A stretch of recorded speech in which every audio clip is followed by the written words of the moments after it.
Ho, ho, ho, ho.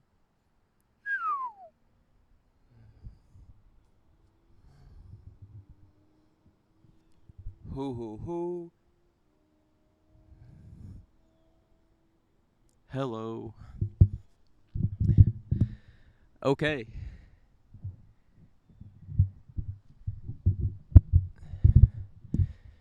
Okay. We should be recording now. So, in today's video, I'm going to be telling you guys about how I used to be falling asleep every day at 5 a.m. or so, and how a year or two later, I've went gradually to naturally waking up at 5 a.m. now. So, of course, you people who have researched how to fix your sleep have heard all the Andrew Huberman stuff, such as you should get early sunlight, working out in the morning, blah, blah, blah. So I'm just going to explain my unique journey with it. And it's all just based on normal stuff that works for pretty much any human body if you can stick to it long enough. So right away, if you just try to switch your sleep schedule, like literally an opposite 24-hour schedule than before, it's going to suck. That's not what I did. A lot of this came from switching jobs. I went from a job that I would get off work at 10 or 11 or even later p.m., sometimes midnight, worst case scenario, even after midnight on some really weird days. I would get off my job, I would get off from work at my job as a restaurant manager. And then I would go work out at the gym for maybe 2.5 to 3.5, sometimes more hours than that. And then I would go home, wind down, meditate, maybe eat something, fall asleep.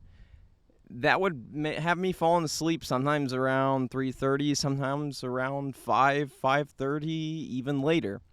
And then I would wake up the same, the next day, the next morning or afternoon, really, and I'd usually have to be at work around 2 p.m. That was a weird schedule to live.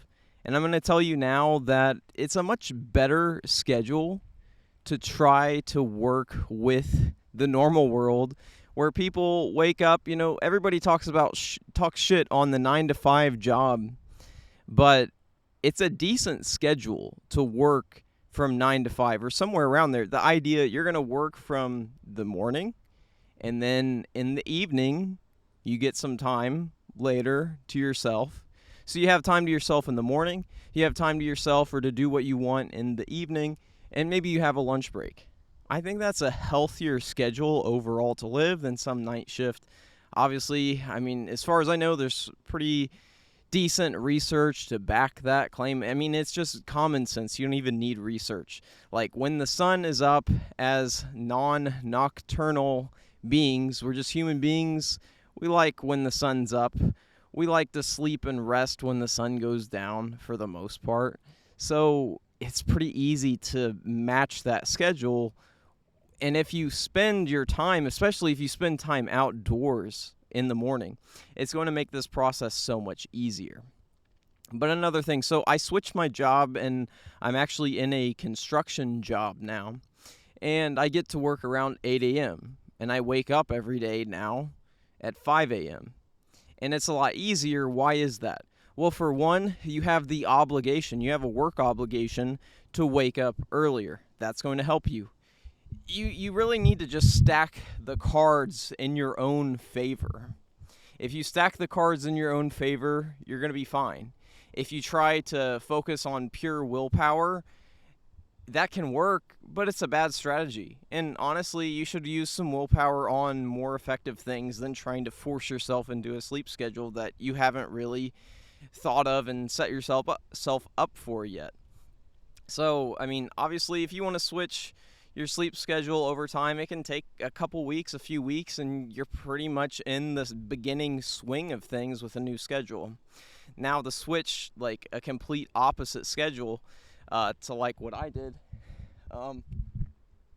Sorry, it sounded like a vehicle was behind me or something. There's a water fountain. To switch that drastically, I think it's just natural. It's easier to do that over a period of time. You can do it right away, but I wouldn't recommend it. So having an obligation in the morning to wake up is an overpowered way to change. If you have no good reason to wake up super early in the morning, other than you're going to do some willpower grind bullshit that's just noise making you feel like you're productive, yeah, you're probably not going to wake up at 5 a.m. to do that. I mean, you might at the start, and then you're going to go back to sleep because you're like, fuck this shit. It's not worth it. It's so much easier just to wake up later and just chill rather than do that. Now, if you're forced for your job or you have obligations to other people and stuff like that, for me, it's way easier to wake up then. So that's one thing. If you're in a relationship, then it can be two people trying to wake up at the same time. And maybe one day you get really bad sleep that night. And you have some really weird dreams. They're waking you up on and off. You have some blood sugar, drop in the middle of the night because you ate food before bed. Your partner can maybe be on their game more that morning, and you can kind of complement each other. So being single might not be optimal for waking up on time and being on a great schedule. I really think doing things as a family or as a couple, there's just teamwork involved, and that helps. Eating breakfast, even having coffee in the morning, as cliche as that sounds, it works.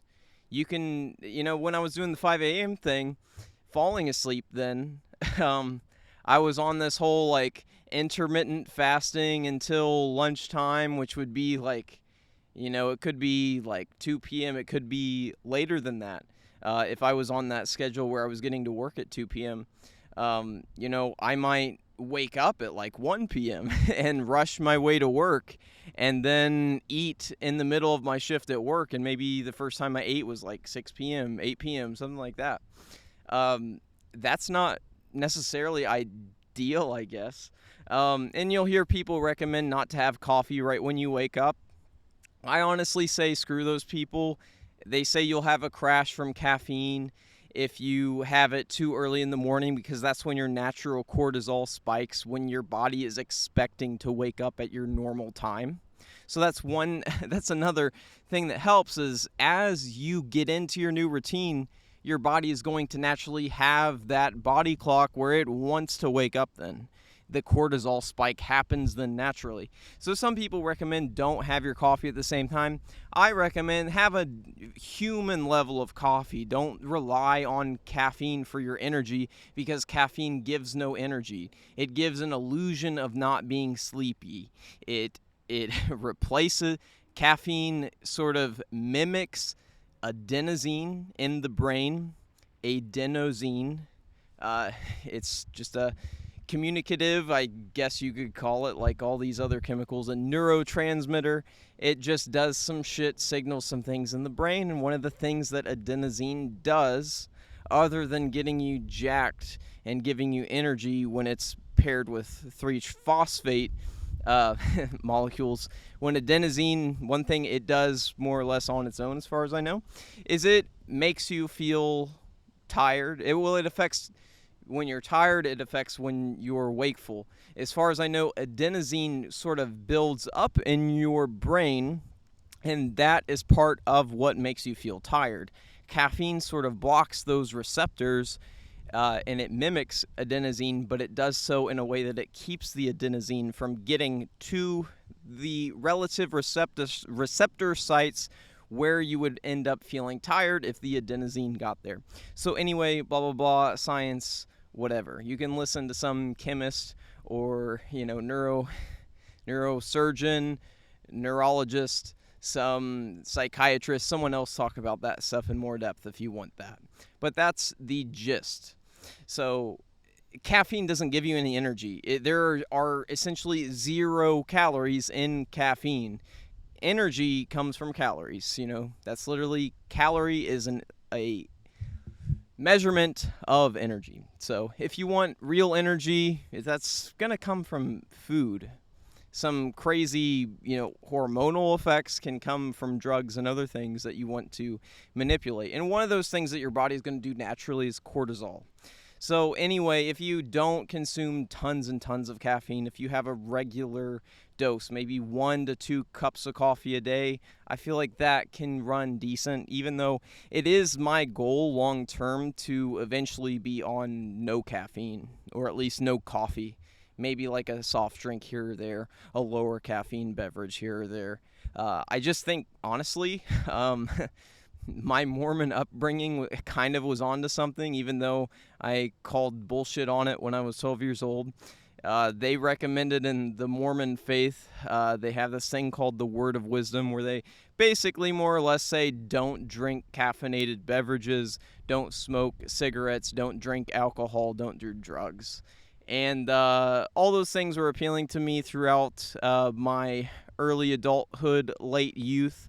And now I'm finding that they were kind of poor strategies, but, they worked for my life where it was at before. But now I've got to level up. I had a kid a couple weeks ago, William, and Will for short.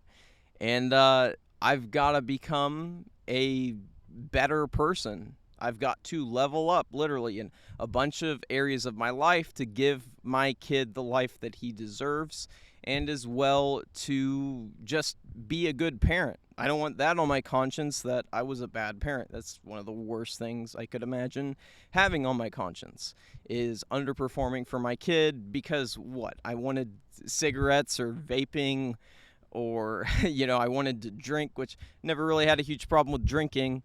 But I've been addicted to nicotine, and I'm in the process of quitting. I've been doing this process for months. Anyway, this is kind of aside the point of this video. So the whole thing with caffeine in the morning can help, blah, blah, blah. We're good. So have an obligation, like, I have to go to the gym with my gym partner at 9 a.m., so I'm going to get up at 7 and do blah, blah, blah. I like to work out. Basically, I wake up. Now that I've listened to Alex Hormozy's advice, I check my bank accounts in the morning, first thing, and then I might, get on my phone and listen to some sort of productive YouTube content, something useful. Or I might just hold my son, and my fiance makes breakfast, and then I eat said breakfast, have said cup of coffee with a dash of milk in it, no sugar. Doesn't really matter. You can have sugar if you want. And then I work out. Actually, after the breakfast and the coffee and the warm beverage of the coffee, it lines up perfectly for me to have my routine everyday morning shit. So I poop in the morning after eating breakfast, like a clockwork, and then I go do my workout, and then I do other productive things in the morning that are part of my routine. But working out right away really does help.